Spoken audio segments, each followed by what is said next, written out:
Quanto è diffusa la povertà in Italia oggi? Secondo Istat sono 5,7 milioni gli individui che vivono in povertà assoluta nel nostro paese. Un dato impressionante, è il 10% circa della popolazione ed è un dato in grande crescita.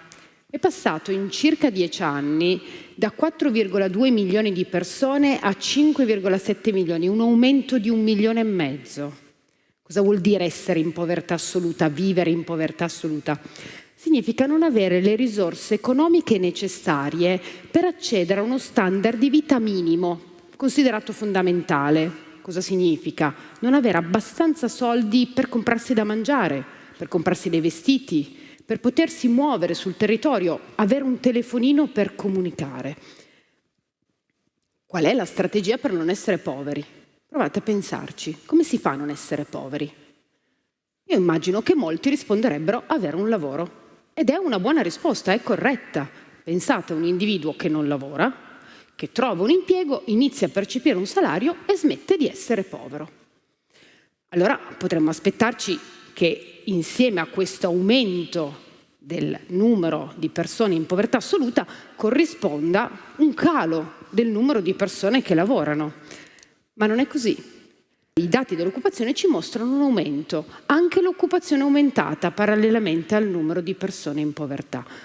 Com'è possibile? È possibile perché l'equazione lavoro uguale benessere, lavoro uguale assenza di problemi economici non funziona più. Non funziona più e si è diffuso quel fenomeno che si chiama lavoro povero, ossia quella condizione per cui uomini e donne si trovano a vivere in povertà assoluta pur avendo un lavoro.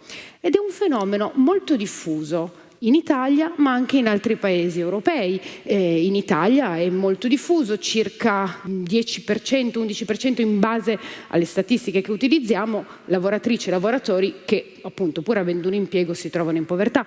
Ma anche in altri paesi, nei paesi scandinavi un po' meno diffuso, in altri paesi un pochino di più diffuso. È un fenomeno strutturale, cioè che al di là di oscillazioni nel tempo rimane presente nel nostro contesto.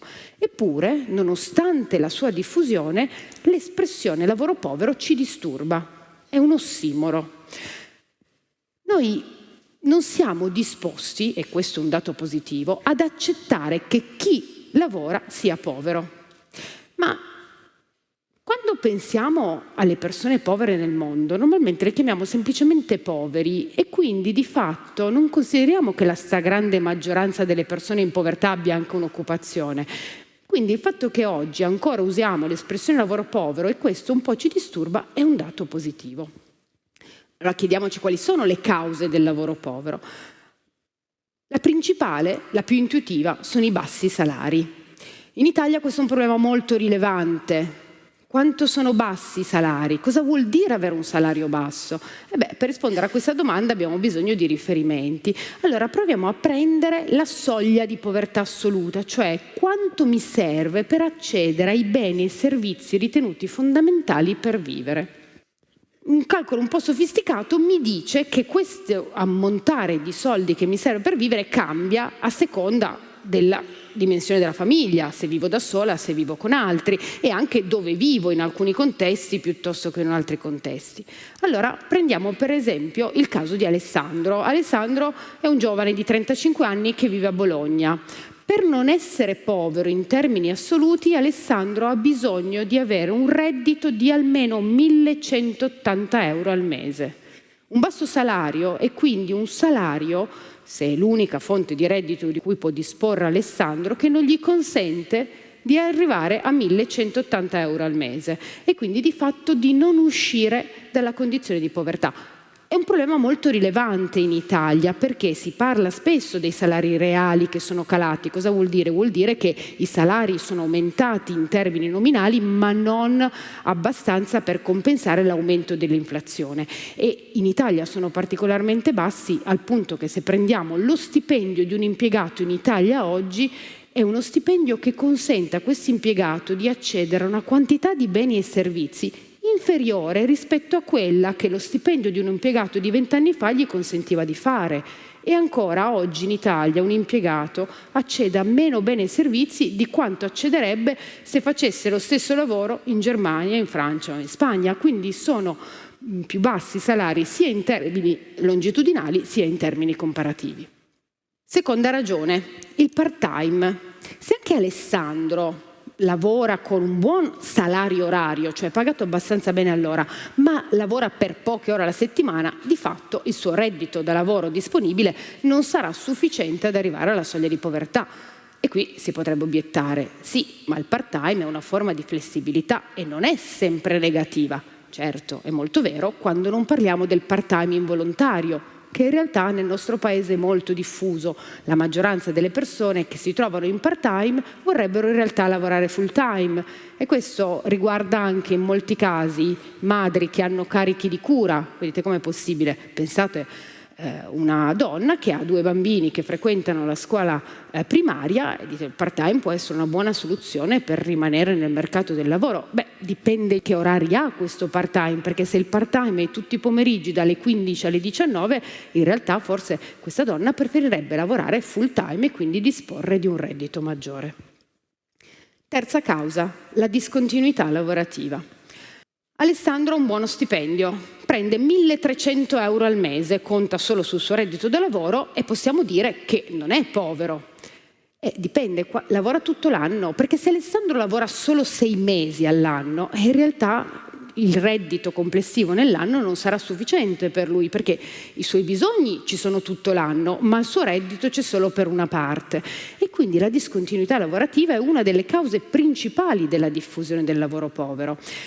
E questo è molto importante nel nostro Paese, perché? Perché è legato alla diffusione dei contratti di lavoro a tempo determinato. Noi siamo uno dei paesi che in Europa ha una maggiore diffusione di questo tipo di contratti e quindi le carriere intermittenti in cui si alternano periodi di occupazione a periodi di disoccupazione sono carriere che molto spesso sono carriere di lavoratori e lavoratrici povere.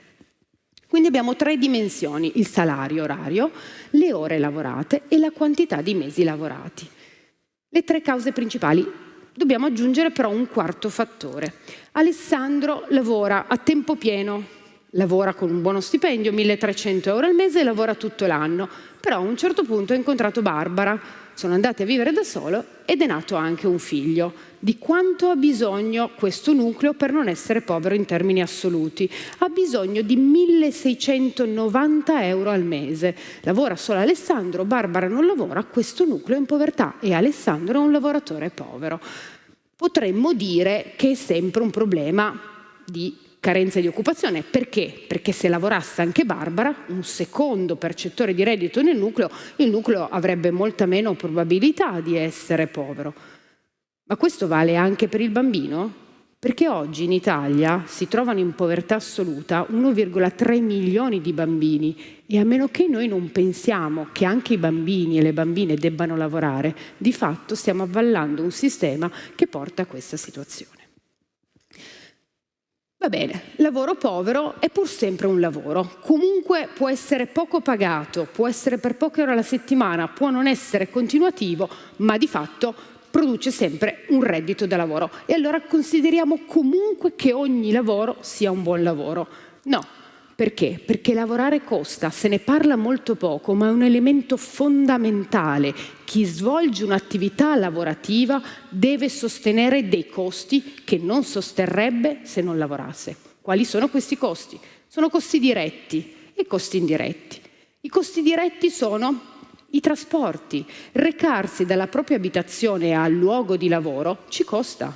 Prendere la macchina, fare un abbonamento ai mezzi, spostarsi in qualche modo.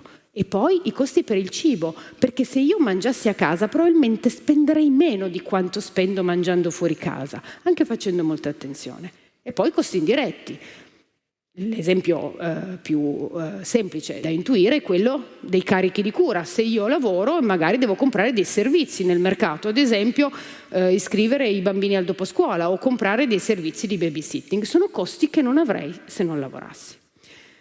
Ma i costi che porta il lavoro povero non sono un problema solo individuale e noi non ci occupiamo del tema del lavoro povero prevalentemente o esclusivamente per ragioni etiche e morali, perché ci dispiace molto della condizione di povertà nella quale vivono milioni di persone, ma ci occupiamo di questo fenomeno anche per ragioni razionali. Perché? Perché costa a tutti il fenomeno del lavoro povero. Quali sono i costi collettivi che dobbiamo sopportare? Sono diversi e sono molti, ve ne do due emblematici. Il lavoro povero è associato alla diffusione di problemi di salute mentale e fisica e questi sono costi che noi abbiamo sul nostro sistema sanitario nazionale. Il secondo costo emblematico ha a che vedere con la gestione dei contratti di lavoro a termine. Se io assumo un lavoratore, una lavoratrice per un periodo di tempo, poi smette di lavorare, poi viene riassunta, poi smette di lavorare, la gestione delle pratiche, delle comunicazioni obbligatorie, dell'indennità di disoccupazione, dell'assunzione, della cessazione, sono tutti costi che gravano sulle casse dello Stato, che paghiamo con i soldi pubblici. Quindi ci conviene pensare di intervenire su questo fenomeno, conviene a tutti. Come farlo? Non esiste una ricetta semplice per un problema complesso. Sono necessarie misure che intervengano sui due ambiti che riguardano il lavoro povero, quello della povertà e quello del lavoro. Il primo ambito, bisogna pensare a misure di contrasto della povertà. Quali sono queste misure di contrasto alla povertà? Sono misure che riducano la disuguaglianza. La povertà è la forma più evidente della disuguaglianza nelle nostre società ricche. Se alcune persone, molte persone, hanno poco o nulla, è perché poche persone hanno molto o moltissimo. Ridurre la distanza tra questi gruppi di persone significa ridurre la povertà. Come farlo? Le misure da mettere in campo di nuovo sono diverse. Io ve ne cito una sola: intervenire sul sistema fiscale. Cosa vuol dire? Vuol dire spostare quella che è la pressione fiscale dalle redditi da lavoro ai redditi da patrimonio finanziario e immobiliare, quindi invertire quelle che sono le aliquote. Lo dico, la patrimoniale è uno strumento di redistribuzione che ci consente di contrastare la povertà. E quando dico spostare la pressione fiscale dai redditi da lavoro ai redditi da capitale, sto dicendo quella che è la seconda parte dei nostri interventi, cioè ridare valore al lavoro. Servono misure che intervengono su questa seconda parte. Le persone non lavorano solo per soddisfare un bisogno materiale.